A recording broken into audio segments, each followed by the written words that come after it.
নোয়াখালীর বেগমগঞ্জ উপজেলার ছয়ানী উচ্চ বিদ্যালয়ে এক শিক্ষক দম্পতির বাড়িতে দুর্ধর্ষ ডাকাতির ঘটনার প্রতিবাদ ও ঘটনার সাথে জড়িতদের গ্রেপ্তারপূর্বক বিচারের দাবিতে মানববন্ধন ও বিক্ষোভ সমাবেশ করা হয়েছে।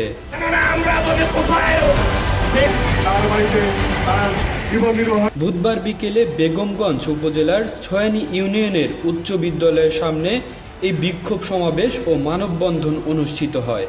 মানববন্ধনে শিক্ষক, শিক্ষার্থী, অভিভাবক ও এলাকাবাসী সহ প্রায় 2 সহস্রাধিক মানুষ অংশগ্রহণ করেন।